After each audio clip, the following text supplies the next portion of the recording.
আসসালামু আলাইকুম রহমতুল্লাহ। সম্মানিত ভিউয়ার্স, আপনাদের সবাইকে ধন্যবাদ। কাদিয়ানীদের কিছু বাতিল মতবাদ, তাদের কিছু বাতিল আকীদা, এই নিয়ে কিছু আলোচনা করার চেষ্টা করব ইনশাআল্লাহ।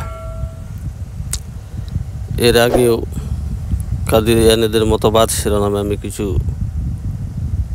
কন্টেন্ট আলোচনা করেছি, যেখানে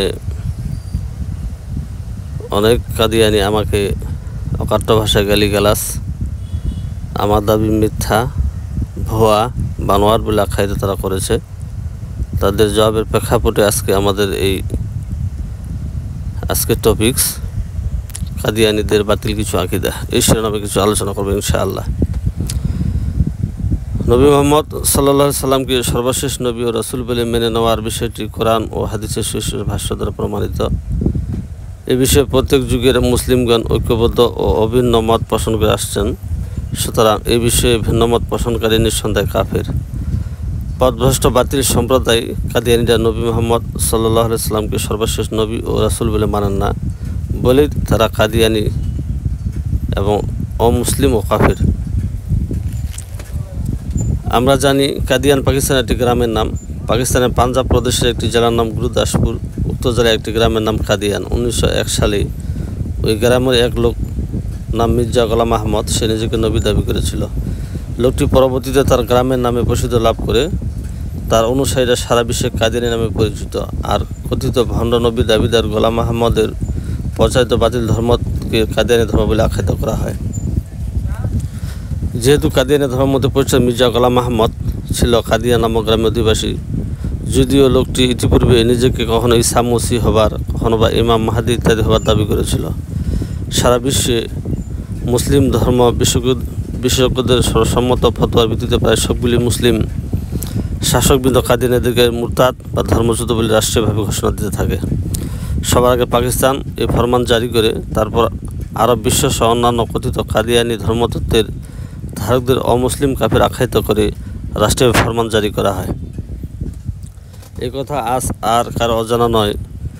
ব্রিটিশ সরকারের বিশেষ এজেন্ডা বাস্তবায়নের উদ্দেশ্যে 19বিংশ শতাব্দীর শেষের দিকে মির্জা গোলাম আহমদ কাদিয়ানীকে নবীরূপে দাঁড় করিয়ে দেয়। এ ব্যক্তি নানা উদ্ভট দাবি দেওয়ার মাধ্যমে ইসলামের বহু সত্যসিদ্ধ বিষয়কে অস্বীকার করতে থাকে। পরে তার স্বরূপ উন্মোচন করে দেন মুসলিম বিশেষজ্ঞগণ। পবিত্র কোরআন আর সহিহ হাদিসের আলোকে তাকে ও তার অনুচরদের সুস্পষ্ট কাফের হওয়ার ফতোয়া জারি করেন। নবুয়তের দাবিদার মির্জা গোলাম আহমদ কাদিয়ানী 1908 সালে আহলে হাদিসের কিংবদন্তি আলেম শেখ সানাউল্লাহ অমৃতসরী রাহিমাহুল্লাহর সাথে মুবাহালা করেন। মুবাহালার পরে কলেরা আক্রান্ত হয়ে পায়খানা পরে লাঞ্ছকর ও ঘৃণিতভাবে মৃত্যুবরণ করে। তার মৃত্যুর পর তার নির্বোধ অনুচররা ইহুদি খ্রিস্টান শক্তির প্রত্যক্ষ সহযোগিতায় ফেতনার এই দাবানল সারা বিশ্বে ছড়িয়ে দেওয়ার প্রয়াস চালায়।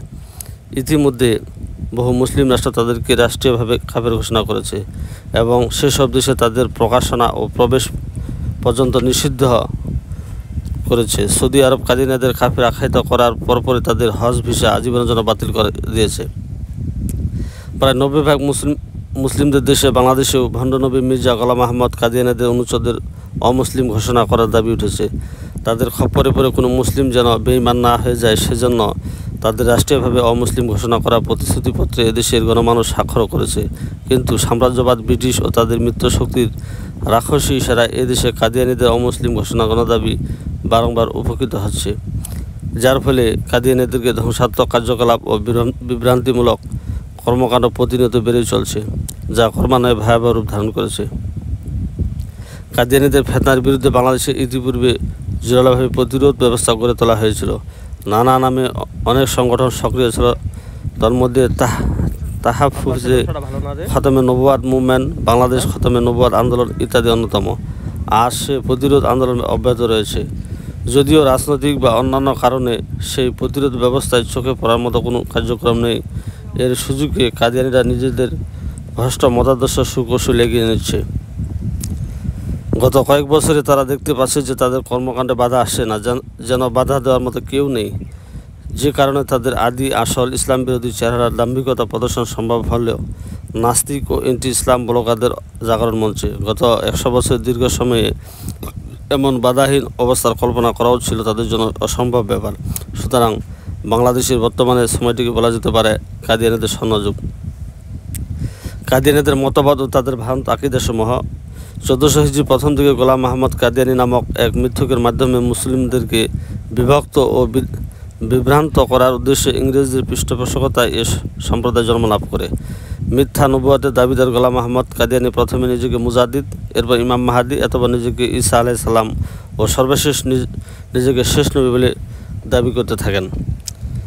তাদের মৌলিক কিছু বাতিল আকীদা: তারা বিশ্বাস করেন স্বয়ং আল্লাহ তাআলা সালাত পড়েন, সিয়াম রাখেন, পানাহার করেন, যেমন সঠিক কর্ম করেন তেমনি ভুলও করেন, আর স্ত্রীর সাথে মিলিত হন। নাউজুবিল্লাহ মিন জালিক। তারা বিশ্বনবী মুহাম্মদ সাল্লাল্লাহু আলাইহি সাল্লামকে শেষ নবী বলে স্বীকার করে না। গোলাম আহমদ কাদিয়ানী নিজে আল্লাহর স্ত্রী হওয়ার মতো জঘন্য দাবি করেছে। নাউজুবিল্লাহ। গোলাম আহমদ কাদিয়ানী আরও বলেছে যে গোলাম আহমদ কাদিয়ানীর মাথা নবী কন্যা ফাতেমা রাদিয়াল্লাহু আনহা এর উদ্দেশ্যে রেখেছে। নাউজুবিল্লাহ। গোলাম আহমদ কাদিয়ানীর লিখিত বই আল কিতাবুল মুমিনকে কাদিয়ানীরা কোরআনের ন্যায় মনে করে। কাদিয়ানীরা তাদের বার্ষিক সম্মেলনকে হজ বলে মনে করে। নাউজুবিল্লাহ। তারা কাদিয়ান শহরকে মক্কা মদিনার চেয়ে বেশি মর্যাদাপূর্ণ মনে করে।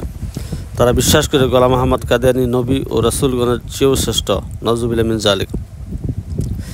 এইগুলি ছাড়াও কাদিয়ানীদের বিভিন্ন নিকৃষ্ট আকীদা রয়েছে, যেগুলি গোলাম আহমদ কাদিয়ানী মন করা বিভ্রান্তিকর আকীদা হিসেবে সমাজে ছড়িয়ে দিয়েছে। খতমে নবুওয়াত সম্পর্কে কোরআন ও সহিহ হাদিসের ভাষ্য: আল্লাহ তাআলা বলেন, মুহাম্মদ সাল্লাল্লাহু আলাইহি সাল্লাম তোমাদের মধ্যকার কোনো পুরুষের পিতা নন, কিন্তু তিনি আল্লাহর রাসূল এবং সর্বশেষ নবী, আল্লাহ সর্ববিষয়ে সর্বজ্ঞাত।